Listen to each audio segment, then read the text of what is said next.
Atong pagabasahon ang pulong sa Ginoo responsibly, atong dunganan ang unang bersikulo, mga lalaki, dunganan sa mga lalaki o ang musunod ang mga babae. And then ang last verse, sa verse 14, ato ang dunganan og basa tanan. Ang ato ang scripture makita karon sa Haggai, the book of Haggai, chapter 1 verses 1 to 14. Atong pagabasahon, verse 1, in the second year of Darius the king, in the 6th month of the first day of the month, the word of the Lord came by the hand of Haggai, the prophet, to Zerubbabel, the son of Shealtiel, governor of Judah, and to Joshua, the son of Jehozadak, the high priest.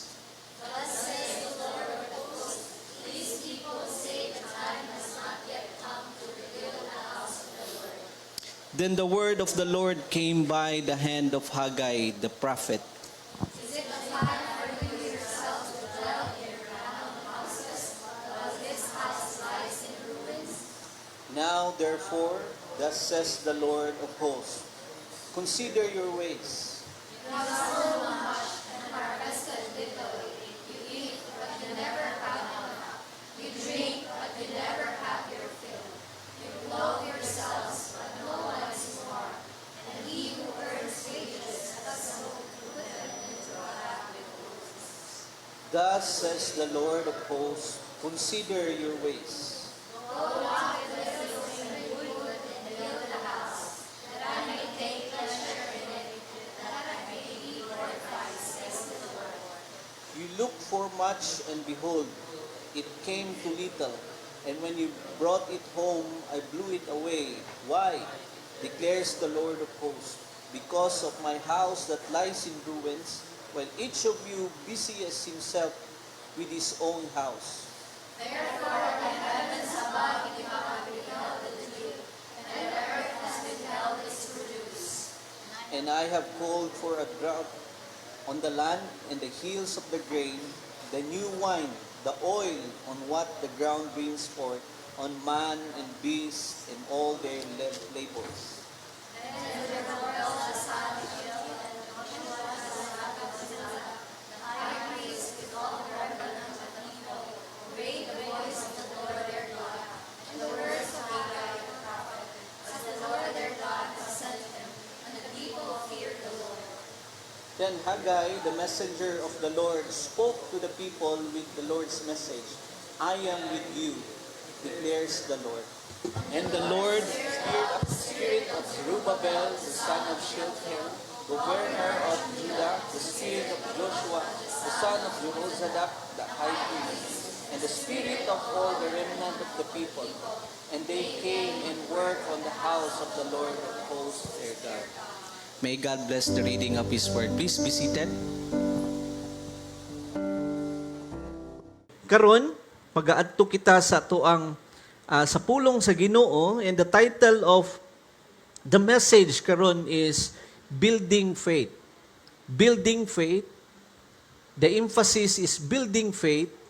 The theme is consider your ways. Building faith. Consider your ways. For the past Sundays, nag-istorya kita about the gospel in everyday life. Tama ba? Og last na to nga nadunggan, si Uncle Paul, maupod ang iyahang giwali, Pastor Paul, giwali niya Sunday, focus gyud sa ato ang desire, atong dream, ang will sa Ginoo nga magkaroon ta og church building. Mga natay nakabutang diri. Thank you for the initiative. Nagibutang diri sa tuang igsuon nga natay ginadesire. Di man mauna ang picture, basin mas nindot pa jud ang mahitabuan na we don't know, but we really dream and we really desire nga magkaroon ta og church building. Amen ba? Tanan ba nag-desire ana? Mga kinahanglan gid nato na siya i-desire. No, kay gihatag na sa Ginoo sa to, wala siguro'y member or nagasimba diri nga wala nag-desire ana. Now, nagsugod ta sa Colossians chapter 3 kung asa si Apostle Paul gi-remind ta that because we have been raised We have been raised with Christ, sama sa itong gikanta ganina, ato ang kinabuhi, kinahanglan jud mabag-o. Dili lang kinahanglan mabag-o, bag-uhon jud na siya sa Ginoo. Hinay-hinayon man, basta ang point ana is that ang Ginoo mubag-o jud sa tua. If you are in Christ, di ba? In Christ alone, if you are in Christ, atong kinabuhi, kinahanglan jud mabag-o. Mabag-o gayud siya. Busa, ang gospel, ang ebanghelyo, nagabag-o jud the way we think. Katong gidawat na nimo si Jesus Christ, it's dili not same sa imuhang pamaagi tung una nga maguna-una ka. No? Dili na parehas tung una nga wala pa ka sa Ginoo. Ang mga pamaagi sa kalibutan ang the way ta maguna-huna. Ang ebanghelyo mubag-o pud na sa tong attitude. Our attitude. The gospel naga-change pud sa to ang the way ta mo handle og relationships. Dili na the way nga ginapakita sa social media nga pamaagi sa relasyon. Ang ebanghelyo, the gospel, nagabag-o sa tua the way ta nga manrabaho, the way we work, the way we serve, the way ta nga magpasaylo, dili na tatong pangkalibutanon nga pasaylo, no? Mu look up gyud ta dito sa cross kung giunsa pagpasaylo ni Jesus Christ ang matag-usa. And paghigugma niya kanato. Mo nga gi-highlight ganina no sa kanta Lighthouse, even when we failed, katong panahon nga na failure ta, gihatagan gihapon tag tsansa sa Ginoo, gihigugma gihapon ta, gihatagan gihapon ta niya og direksyon sa kinabuhi. Today, karong adlaw, we come to a very important question. What happens when the gospel changes our priorities? Unsay may tabo kung ang ebanghelyo bag-uhon niya ang ato ang priorities. Kay daghan jud og bag-uhon ang ebanghelyo sa tua, ang gospel. Karon mag-focus ta didto. Unsay mahitabo kung ang focus karon sa ebanghelyo is i-change ang imuhang priorities. Iyagi nang i-change. Iyagi nang bag-uhon. Kay tungod, ang Christian life involves a lot of choices. Daghan kayo pagpili. Matag adlaw, we decide kung unsa ang mag-receive or kinsa ang mag-receive ug asa padulong atong attention. Tama ba? Matag adlaw, that's the decision making. Pag mata pa lang nang nimo, asa dapit. What receives our time? What receives our energy? Tinuod jud no pag nanaka sa pamilyado, di na jud ta mga young people paminaw, di na jud parehas yang people tong una that naagi kay dakong free time. You can hold your time lahi jud, no? Unay lang ginaingon nga ang imong ginadesire tong una nga mga butang. Naga-desire ko tong una, mga barkada naga-desire mi nga pag maprofessional na tabay call, kanang nanatay source of income, magpalita og mga gamit pang banda, nya mag-jam-jam ta from mintial ha, excited kay mi, oy hangtod ron wa jud nay tabo. Nana ang gamit. Walay time. Ano? Mao po nang ginaingon sa uban nga busy kay nga mga katao, daghag rest house pero walay nagrest. Oh, ihatag na lang nila sa tong rest house. Daghang kay rest house dito sa Malo, kita na mo pagagi ba rest house. Pero murag hilom man or basin nagrest gid sila. Or basin wa joy nagrest. I mean, as sa dapit ang what receives our time, what receives our energy, our resources, ang ato ang commitment. Kay ngano man our priorities manggod mga igsuon mo reveal na siya kung unsay gina-reveal niya kung unsa ang atong gina-value. Tama ba? Mauna siya. And today, God's Word bring us to a people na naay problema sa ilahang priorities. I'm just holding this book of Haggai, na naghigay ganina na, correct siguro, Haggai, binisaya ko. Haggai. Book of Haggai. Kay this is known, labi na pag ang simbahan ba, yung simbahan gani, nag-desire of church building. Mo gini ginagamit, And ginahold na ko ni kanusang perfect timing ani Lord. Karon siguro, no? Karon siguro. Gi-start man ni Uncle Paul, so ni Pastor Paul, so mo kuanta. Bubingga dayon ta sa Book of Haggai. Now, ang mga katawhan diri sa Book of Haggai na problema gyud sa ilang priorities. O kani nga book no ni take place after na gibalik na sa Ginoo iyang mga tawhan gikan sa exile katong panahon ni Daniel nga gipang captive sila, gidala sila sa Babylon. Unya yang ilang mong Daniel, and then gitugot na sa Ginoo nga mubalik na sila sa ilahang lupa, silang land dito sa Jerusalem. Now, ang Jerusalem tungod sa gira, tunguna destroyed gid siya, wa gid na siya naayo. Wala poy nang langyaw dito nga nangkamot og build ang Jerusalem, wala. Gipreserve sa Ginoo pero ruin gyapon to siya nga lugar. And of course, ang mga Israelites, ang katawhan sa Ginoo aduna jud na siya temple. Isa sa mga importante nga makita nimo sa lugar is ang temple. Gipangutanan nako ang mga yung people gahapon yung adults unsa man day na sa temple. No, grabe na lang una-una. Pero nagingon presensya sa Dios. Ang presensya sa Dios. During Old Testament only ang temple ang ginatugutan sa Ginoo nga mudumala ang iyahang presensya didto nga makipag-istorya, makahalad, mahalad ka kay tungod nakasala ka aron malimpyo ang imong kinabuhi gikan sa sala kato destroyed, ruined. Daot kato siya o gialaw sa Ginoo nga mubalhin sila didto, and then ang mindset sa sugod sa iyang mga katawhan is to rebuild the temple. Ana gibayan puno og pagpasalamat katong panahon nga giluwas kita. Puno kitag pagpasalamat, the same as well. Puno kay pasalamat ang mga katawhan sa Ginoo ug nibalik sila dito sa Jerusalem, and then automatic ang una nilang gibuhat is to rebuild the temple. Amen. I-rebuild nilang temple, but eventually ang trabaho sa pag-rebuild naundang. And ang mga katawhan became comfortable. Na komportable na. Unya, nagsugod na sila og atong nabasa dito, no? Nagsugod na sila og build sila hang kaugalingong panimalay.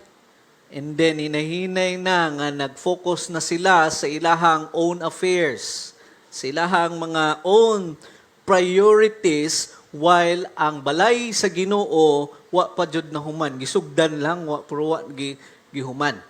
And God spoke through Prophet Haggai. And God essentially asked, iyang gipangutana, natong nabasa dito, no? Nabadira? Paggawas lang daw ko sa, sa scripture.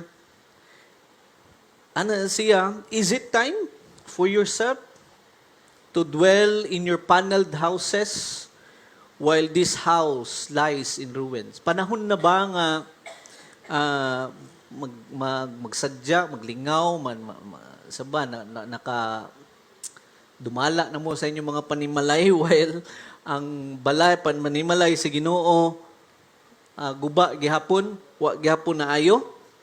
Now, with this statement, no, as we ponder, makita nato that God was confronting their priorities. Gi-confront sa Ginoo. Notice something, ang importante, wala man niya gi-condemn ang iyang mga katawhan because nana sila yung mga balay. Wala gi-condemn ni Lord. Ang gi-correct ni Lord diri is ang mga kasing-kasing sa iyang mga katawhan. Unsay nagadagan silang kasing-kasing, gipulihan nila ang ilahang kaugalingong comfort ahead sa purpose sa Ginoo. Ang purpose ni Lord. And this speaks powerfully sa tuwa karon as we prepare our hearts, naga-desire man ta na mag-build og building, church building. Naataani nga season, we're praying. And building faith, aron mahitabo kani siya. Natay damgo, natay vision ani, we desire na puhon, God's people can gather, can worship in that building, maka-disciple, makaampo, makatudlo, makaproclaim, of course, makaproclaim ang ebanghelyo sa ubang tao. But today's message, mas lalong pa, ana, kaysa aning construction nga mahitabo. A building, yung ani manggod siya, no? A building can be completed. Pwede kayo makomplete na siya. Pero balik ta sa gidil ni Lord sa iyang mga katawhan, ang kasing-kasing. Buot pasabot, makanindot matag building dira, pwede kaayo. Na natay nindot nga building, while ang atong heart, layo kaayo sa iyaha. That's why gidil na siya ni Lord. Gidil na sa Ginoo. And now, God is very interested sa pag-build niya sa kasing-kasing. Building the kasing-kasing ba before building the building itself. And He wants us, mga igsoon, gusto niya nga i-examine nato ang atuang mga prioridad. He examine niya ang atuang pag-trust, pagsalig diya sa iyang provision. He wants us na muobey jud ta sa iyang pulong. And He wants us to remember na siya lang, He is the one who builds His church. Who builds His church. Jesus said, I will build my church. Okay? Again, ang church is not the church building. The church is us who believe in Him. Buot pasabot, before man na mga himay-tabo tanan, mas gusto gyud sa Ginoo nga i-build gyud niya atong heart. Kay easy na lang ng pag-build dira sa building if our hearts are sakto dira atubangan sa Ginoo. Amen? Amen. Kaayo, that's why Jesus said, I will build my church. Ako lang ang makabuild, anak. That's why gusto niya examining tanan o kana makahatag sa tuwa og tremendous na confidence kay tungod magsugod gyud ang Ginoo sa kasing-kasing. Ug siya lang gyud ana ang makapalig-on sa kasing-kasing sa iyahang katawhan. Maski pa kung saon natog try ug build ang church sa Ginoo by our own strength, Christ alone. No, tong kanta, Christ alone. Christ alone can build His church. Can build His church. And He graciously allows us, nindot kay ni, pag na-build na niya ni Dere, He graciously allows us to participate sa mga trabaho-unon, work nga iyahang ipa-in-shoulder sa tua. So karong adlaw, as we think about our church building dream, kita mo na? Kita mo ni Dere? Kita mo tong nasa tong Domingo, abi na kung mauna jud to ba? Pwede pa day mas dako. No? Mas dako. Side ra day do. As we dream, anak nga building, let us examine our hearts. Examine our hearts. Willing ba ta nga unahon ang kingharian sa Ginoo? Are we willing to obey when obedience requires sacrifices? Willing ba ta na musalig sa tong buhi nga Dios ba? Even when we don't see the provision, kinagi ana. No? Nilapagay tag financial nato diri. Ana sa mga young adults, young people, kanang dako kayo na even kani ato makita nga church building, millions na siya, di lang millions, no? Even when we don't see the provision, are we willing to trust our God? No? Are we willing to build together? Because we believe na matinud-anon ato ang buhi nga Dios. Mao ni ang tulo nga ma-observe nato nga na-observe nato na gusto sa tong buhi nga Dios nga buhaton nato diri sa Book of Haggai. Number one, examine your priorities. Examine your priorities. Mga pagingon ni Lord ba, consider your ways. It's, isa na nga mensahe nga abot sa to, consider your ways. Faith begins by honestly examining whether our priorities reflect God's priorities. Muna sa verse 1, verses 1 to 6, no? Gisugod ni Prophet Haggai by giving us the historical setting. Sama sa kung gingon ganiya, bag-ulang sila naabot gikan sa Jerusalem, nya na dayon sila'y panimalay, naapagid sila'y resources, and naana sila dito. But, naulahi, gisugdan nila ang panimalay sa Ginoo, temple of God, pero wa nila gihuman. Sa verse 2, makita nato dira, no, verse 2, naingon sa Ginoo, "Thus says the Lord of hosts, these people say the time has not yet come to rebuild the house of the Lord." Notice ang ilang excuse dira. The time has not yet come. Ang oras wala pa na naabot. They were saying essentially ngayon ani, saon man nato ng temple kung wala tay kapahulayan, no? Ingana biya ang hunahuna human wisdom, ha? Mga unya na lang siguro, no? Diri lang sa ta. Makapahulay tag sakto. Unya na tuloy-tuloy naman ang pahulay. No? Tuloy-tuloy na jud. Now, we build God's house later, and later became excuse for disobedience. Nahimo na siyang excuse. And they were not necessarily nga gi-reject gyud ang Ginoo. Simply gi-postpone lang gid nila ang main priority nato nila. Now, how often nga ingana pud ta kaha?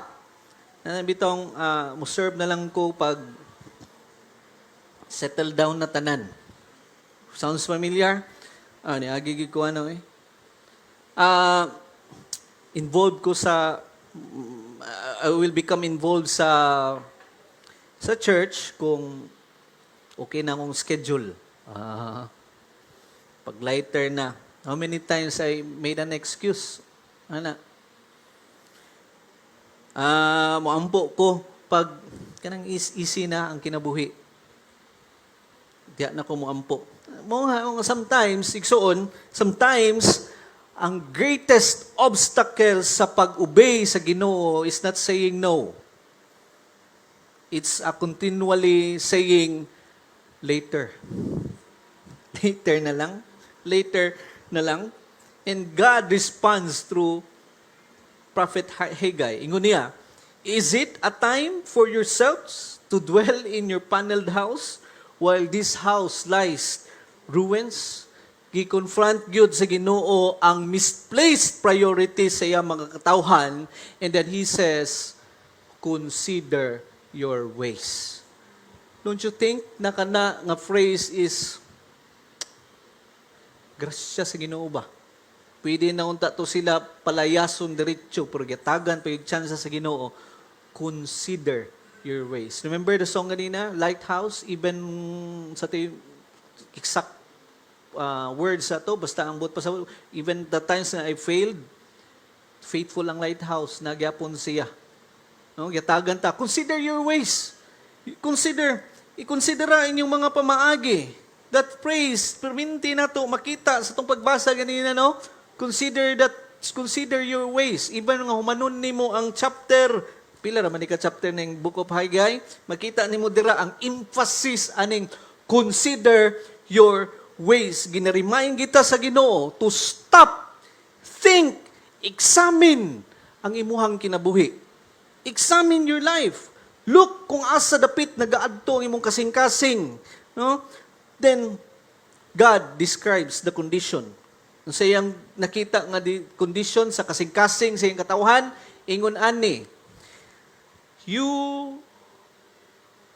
have sown much," verse 6, "You have sown much, grabe nimo og tanom Daghan yung gigagitanom para mulambo, di ba? Daghan yung itanom, daghan yung ganihon. Tama? Negosyo ba? Daghan yung gigagitanom, daghan yung gigi-invest. Apan, you harvested little. Gamay. They work hard. Grabe ang labor. But, grabe ang experience nilang frustration. Yun pa dito, they ate. Nangaon mo. Grabe ninyong pagkaon. Pero wala nyo napansin, wa jud mo na satisfy. Grabe ninyo og inom. Puno na mo og ang inom man dito no kanang wine. Pagpudaghan kag wine tong una, abundansya ka.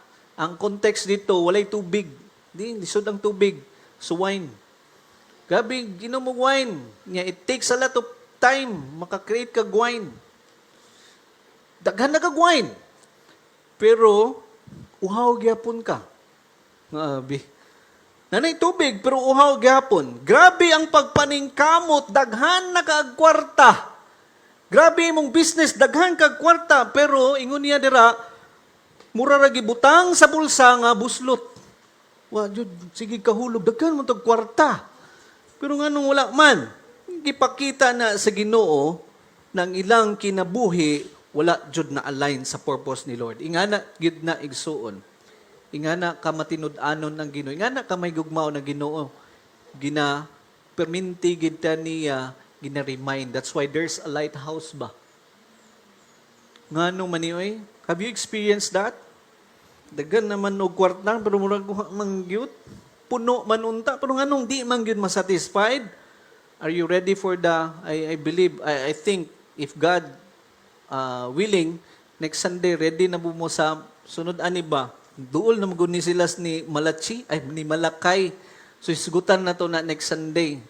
Noong Malakay. Daghan na kayo.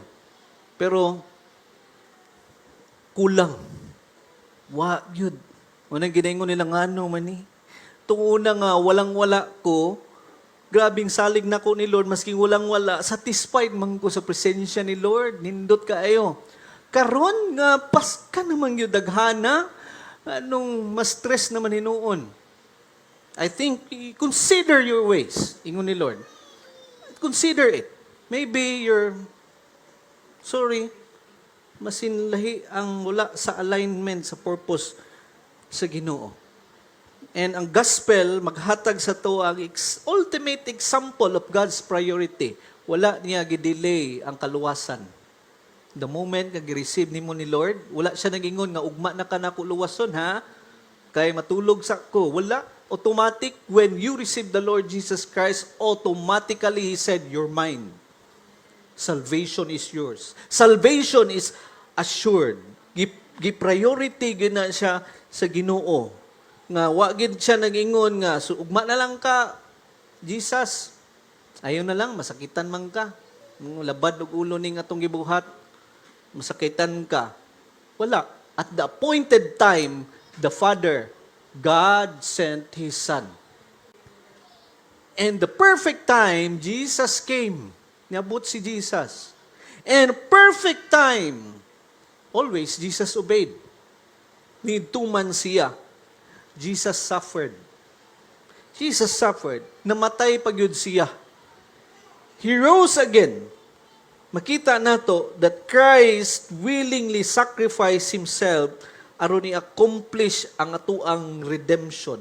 So the cross, kaning cross na sa likod, showed us, nagpakita sa tua kung unsa ang divine priority looks like.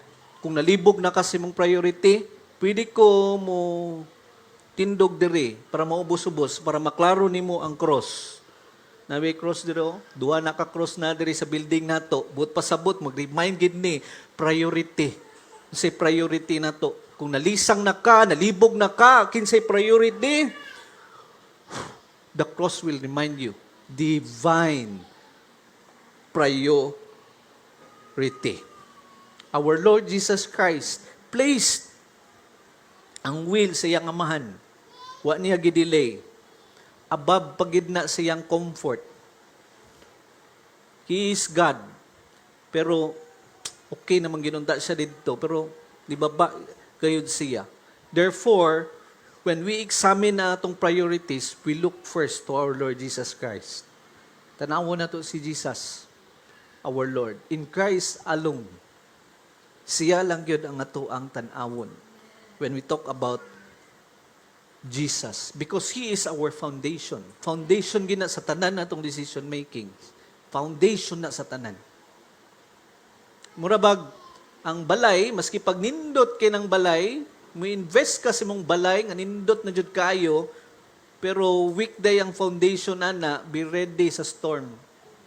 Nga na gid na siya, na civil engineer diri, kabalo gid siya na foundation gid na ang pinakauna. Dito sa eskwelahan nagtukod og 4-story buildings, 20 classrooms. Gisigurado gyud ang dugay kay mabuo, dugaya po ni mabuo. Maglagot ang mga tao, dugaya po ni mo manoy. Wala uy, wa ka kabalo. They took time para sa foundation. Awa karon ang mong building grasya sa Ginoo, muliki man na ang wall pero ang foundation intact. Ngano man, foundation is very important. Same as well sa tuwa mga igsuon, our lives can look successfully externally while ang atong spiritual priorities are neglected. Pwede kayo na siya. Mao nga gitawag sa Ginoo yang katawhan, examine your priorities. Consider your ways. Unsa man gyud ang first? Siya o kana inyong panimalay? Kuya kay no?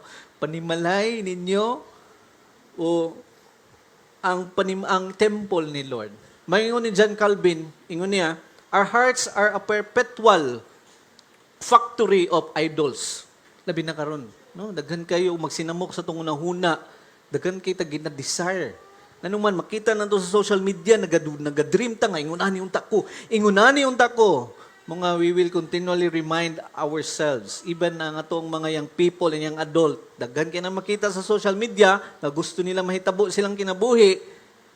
Let's bring them by the grace of God. Remind them. Duol dira sa Ginoo. Kaya atong kasing-kasing are constantly creating mga butang that compete God first place sa atong kinabuhi. Believe me, ikaw mismo, ikaw lang ha, wapay labot ng kalibutan, can create. Pwede kayo nga mahimo pag yung una na kaysa sa Ginoo. Now, mga igsuon, kita nga magtutuo sa Ginoo, mo ni siyang challenge to what currently receive our best. Sa man, kinahanglan na ginato ni pangutan-on our time, ang atuang energy, ang atuang kwarta, yung na itong money, asa man ipadulong ni sila. Atong attention, atong dreams, atong pamilya, atong career, atong comfort. Ang church building project, maghatag sa tuwag opportunity nga examine natong priorities. Amen? Now, I hope you prepare ni sa Ginoo atong kasing-kasing ana. We should ask, Lord, unsa man ang imuhang ginatudlo sa mua, sa kuha, ani nga season. Number 2, examine your hearts, your priorities. Number 2, respond to God's word with obedience. Respond sa pulong sa Ginoo, dala sa pag-obey sa iyahang pulong. Faith becomes visible when God's people respond to His word with obedient action. Mahimo gina, mo nga makita gid na ang faith nato, no? Mo manifest na siya sa tuang pag-respond. Ug obedient nato through action. Ingana siya. God says, verse 5 of verse 7, consider your ways. Consider your ways. Gihatagan ta niya o gihatagan niya kuman niyang katawhan nga adto mo dito sa hills, pagdala mo og wood, pagkuha mo dito og mga kahoy aron i-build ang temple. Aron ingon niya, I may take pleasure in it. Si tawagan ng pleasure sa Bisaya, Mahimuot ko nga makita mo nga inyong nangita mong pamaagi nga mo build ang ako ang temple. Ug wala na human dira, di lang siya nahimuot. Ingon niya, and that I might be glorified. Imagine that. Ingana gidi ay. No? Notice ang God's purpose, motong purpose na mahimaya siya. If we prioritize God's purpose, mahimaya siya. Amen? Og ang pagmahimaya siya, kana jud wa gitay laing kuan. Maujud na yung pamaagi ni Lord. Kung mahimaya siya, diha punta ma-fulfilled. Diha punta satisfied. Eh? Ang selfish nga panguna, siya lang ang mahimaya. Ayog tabok, ana. Ayog tabok. Para lang sa iya, ayog tabok, ana. Muna ang pamaagi ni Lord. Mag-glorify siya. And because in the time when He is glorified, then He will allow you to taste and see that the Lord is good. Maogid na ang mauna atong ginapangita, di ba? Taste and see that the Lord is good. Ang temple was not dili ultimately about magkaroon sila nindot nga building or impressive na temple. No?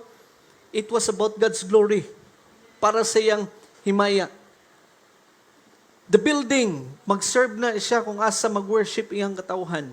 Asa ang mission, mahitabo, magsugod. The same principle ang mugayad o mo-desire sa tua, labi na sa tuang season karon nga naga-desire kita nga magkaroon og church building. Muna siya para ang iyang katawhan makadayig, makahatag og himaya siya aron paghatag ng himaya, He will convict people, kita, to participate sa mission. Place of mission. Wala, dili, we don't want a building simply because we want something beautiful. We desire a place where Christ is worship. We desire a place kung asa ang mga kabatanunan ma-disciple. We desire a place where young people, ang mga young people, ma-encounter nila ang ebanghelyo, ang gospel, si Lord Jesus Christ. A place where families grow together. A place where people makadungog yun sila kang Jesus. Kay Lord, ang purpose ni Lord ani, tanan, is for His glory. Sa iyahang kimayaan. Mga verse 9 reveals something deeper. The people were saying, dili pa time. Dili pa time. Pero ingon sa Ginoo, ako ang panimalay, ako ang temple, destroyed, while each of you busy kayo sa inyong mga kaugalingon, sa inyong mga panimalay. Their problem, dili kulang og activity. They were busy, they were working, they were building, they were pursuing their own lives. Dili kulang og activity. Ang problema gyud that their activity dili jud siya align dira sa kabubuton sa Ginoo, sa priority ni Lord. And this is a warning for all of us na naa diri karon.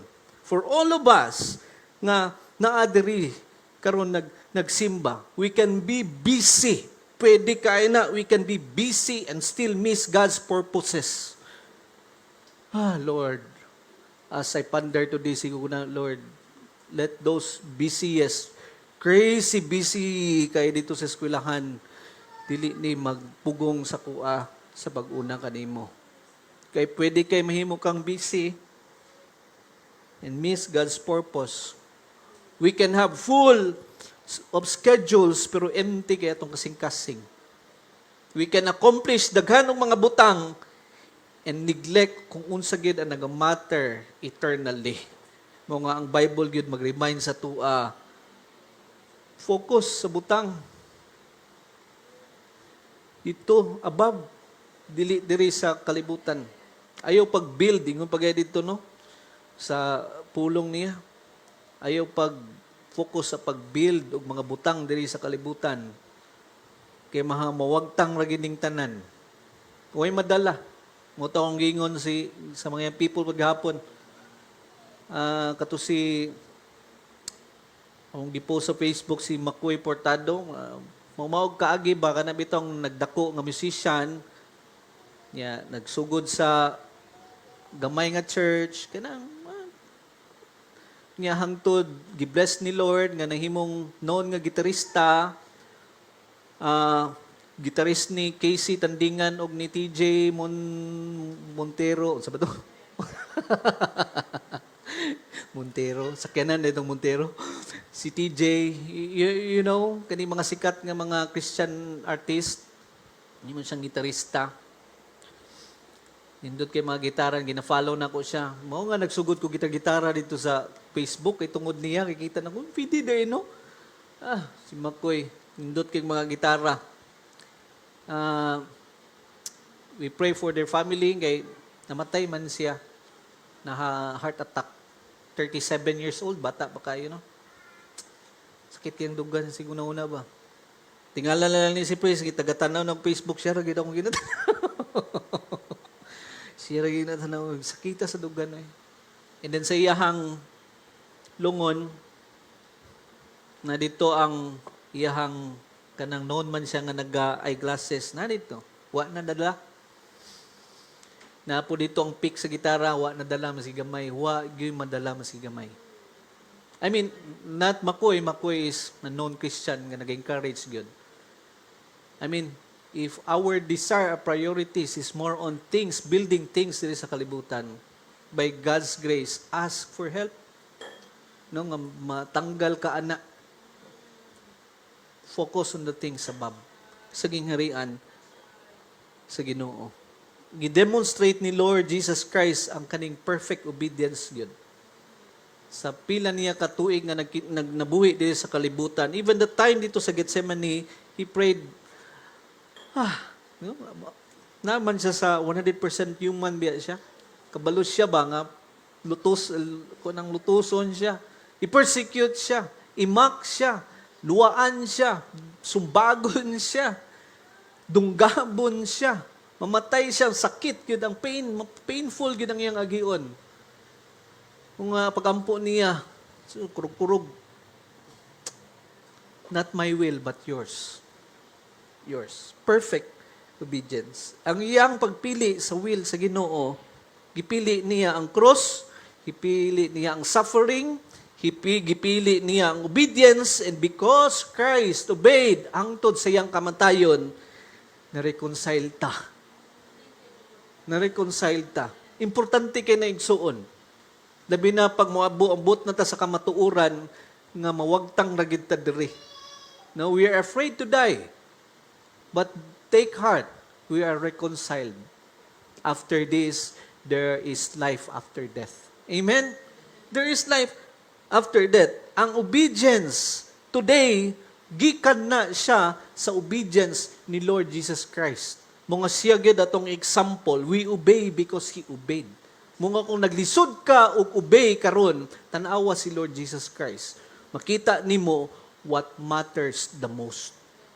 So naga-matter sa tan. Creator of all things, He is so willing to be with you for the rest of your life.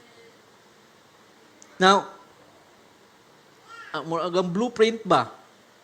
Valuable kay na siya sa mga sa construction. Kay tungod dira ang direction sa pag-build, no? Kung ang construction workers ignore nila ng blueprint, personal preference na nila, labi na nung di man tanan, no? Pero kaniya itong mga panday ba, na mga panday nga nagid sila own preference ba nga based by experience. Tabang man na, no? Pero pag dagko ng gani nga mga construction, blueprint yun ang importante. Una kung why blueprint, own preference na, unsa na lang ang building. Di ba? Naikiwi, naay saba, pero kung matanon mo sila mo, kuan pud biya na, mo rason pud biya sila. I mean, ang dili mo follow sa blueprint. Nganong kiwi man part mo guna sa plano, iplanuhan gid ang pagkakiwi. I mean, tungod lang yun na kay walay blueprint. Now, God's Word, ang pulong sa Ginoo is our blueprint. Okay? Mo ni atong blueprint aron kita magkinabuhi nga matinud-anon dira atubangan sa Ginoo. We don't build according sa tong mga preferences. We build according to God's revealed will.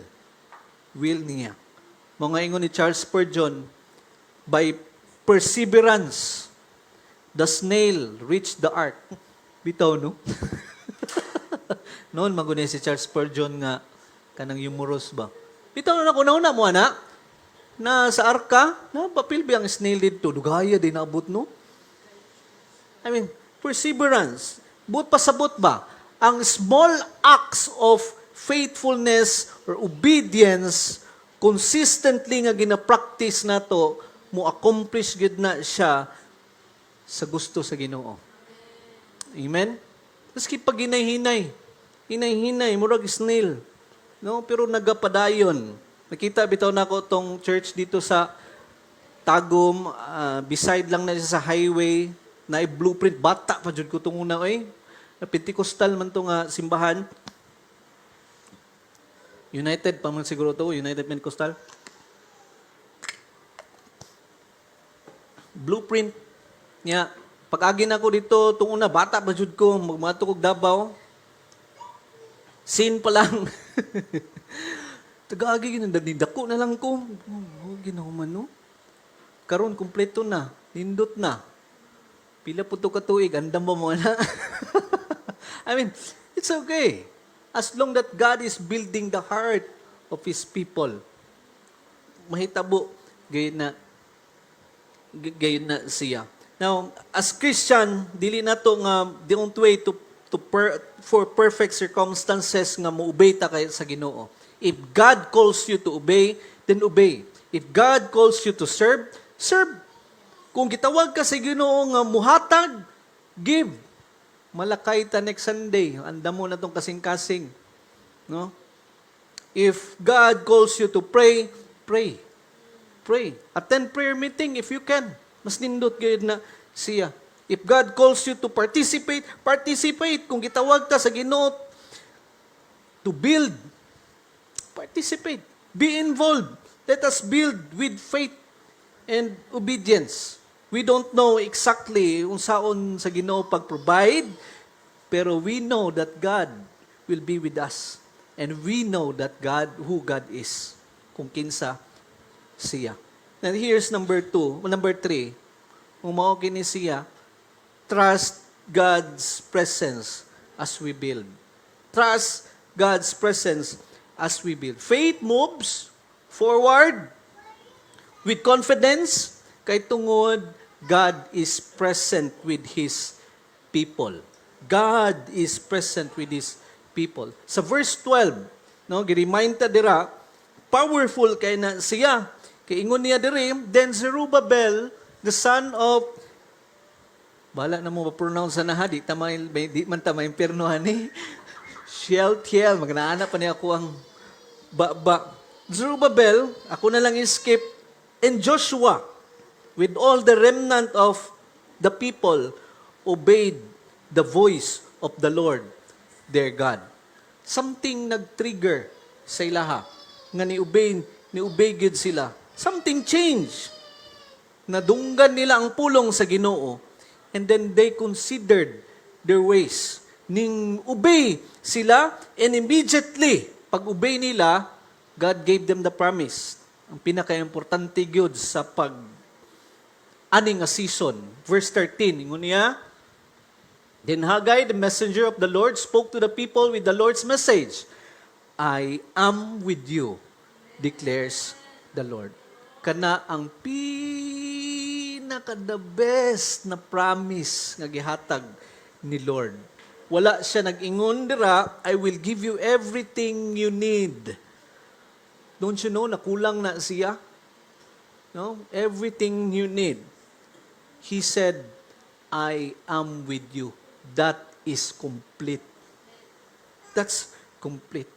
Una ang the greatest blessing gayud, sama sa akong gingon ganina, kabalo ang iyang mga katauhan, temple, kung asa ang presensya sa Ginoo.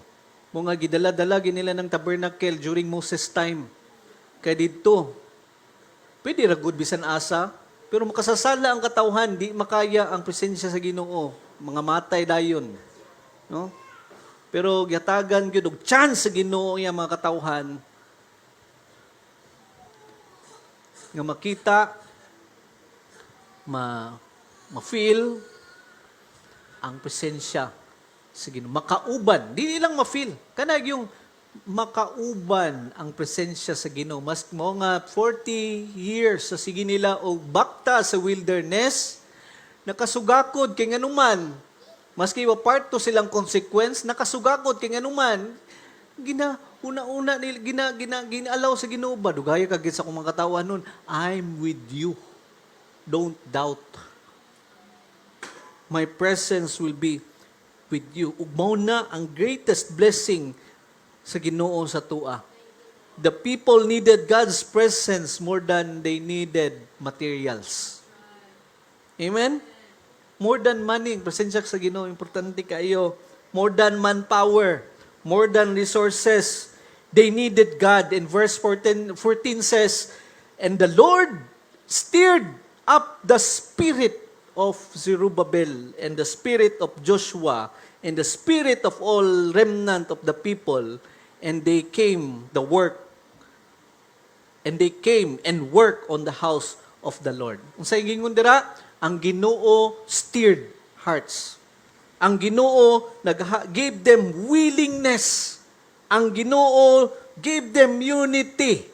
Buot pasabot nilihok ang Ginoo, God moved them from hesitation to action. And this is crucial for our church building journey. We make plans, we can raise funds, we can organize workers, nihinay na biyata nag-organize na but ultimately, kinahanglan jud steer sa Ginoo ang kasing-kasing sa matag usa, kasing-kasing sa iyang katawhan. Iya gina siya kutawon. We need more than resources. We need God's presence. And it's good to know that the Holy Spirit is in us. God will steer your heart. Ingo ana gid siya igsuon.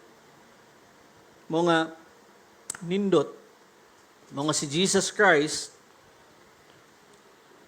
is called Emmanuel. God with us. He is with us. Jesus came to dwell among His people. He died for our sins. He rose again.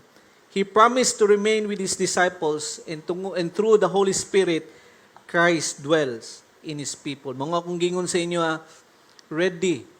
No? Pag naset na inyong heart, nakasabot na mo, gina-receive ninyo ang pulong karon sa Ginoo, be ready because God will steer your heart. Walay escape nga naman. The Holy Spirit is here. Is in us. Nga di kita kapugong, nga mangita gitag pamaagi, nga mo-involve ani.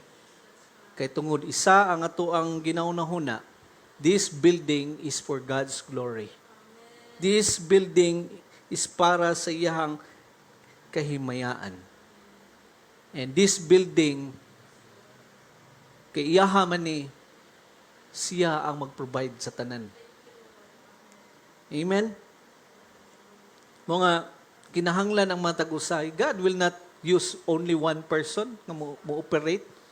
Gamiton gyud niya ang church, the body of Christ.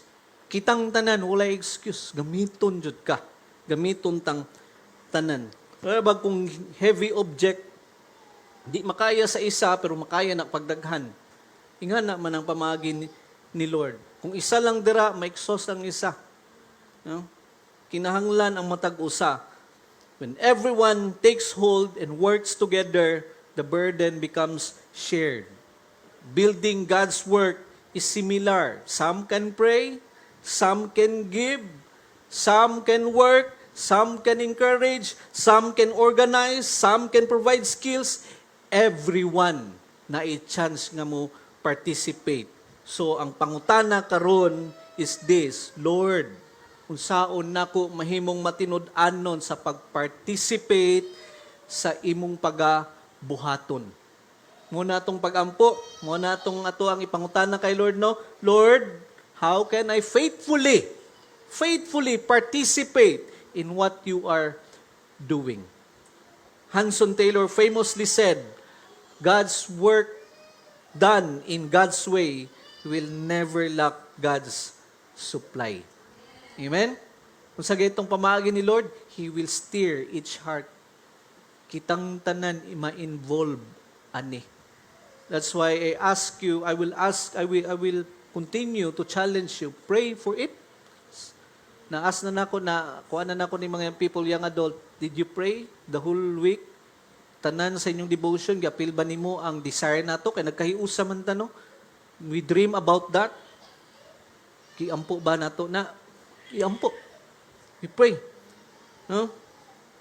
Now as I close, Haggai, the book of Haggai, naghatag sa itong mensahe that reaches far beyond the building of an ancient temple.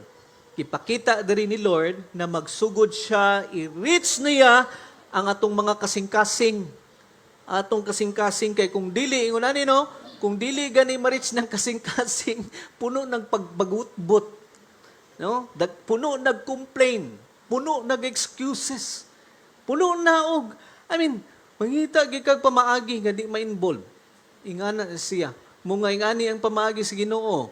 Nakita nato, no? He reaches the heart. Kasing-kasing. Consider your ways. Ingani, pag nabati na nimo nga, unsa naman niya itong ginapaning kamutan, di man maka-satisfy, di man ma-fulfill, kulang manggihapon. Muna siya, isa mapamagi. Ingon ni Lord, consider your ways. Consider your ways. What are your priorities? What are we building? What are we investing? Karon. What are we living for? The people of Haggai's day, nahimo silang komportable.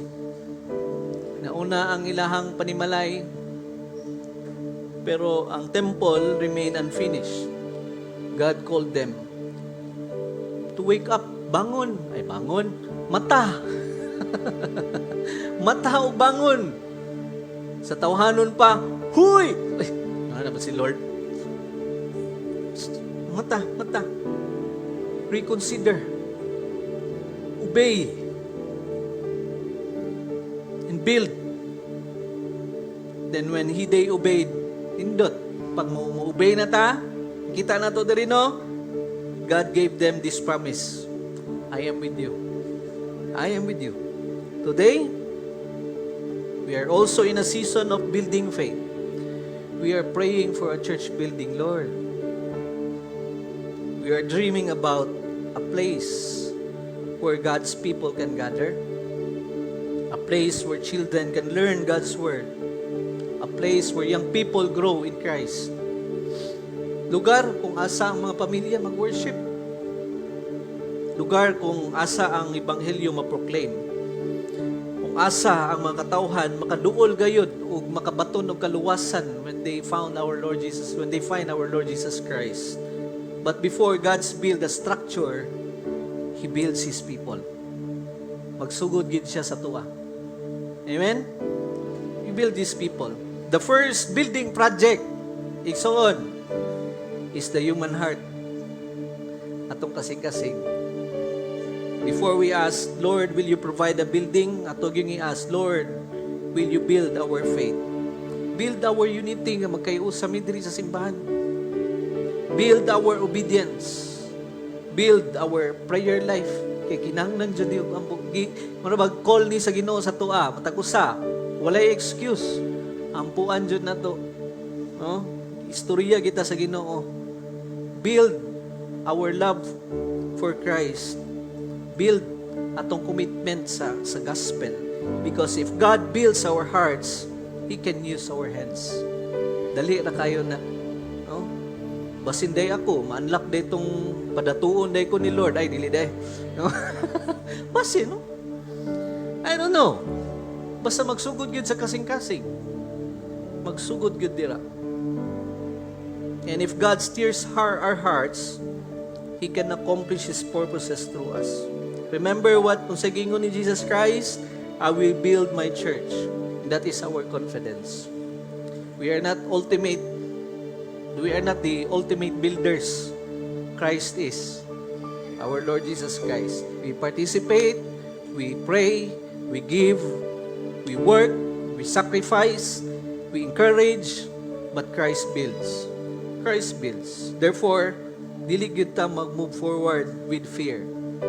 We move forward with faith.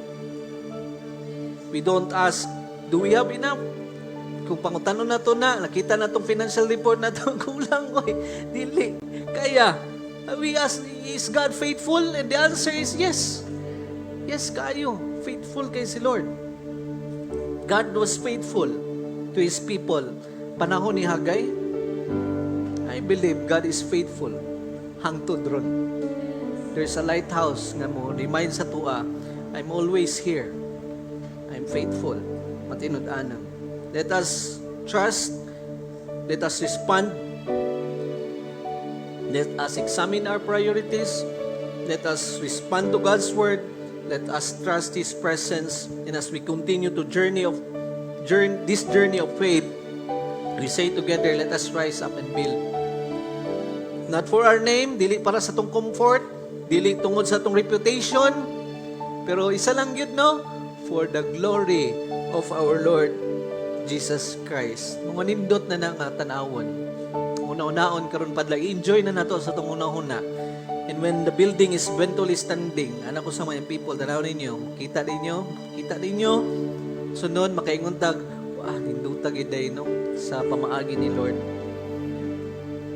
Makita nato something greater than the concrete ang purpose anak. Makita na tong testimony that God is our provider. God provided.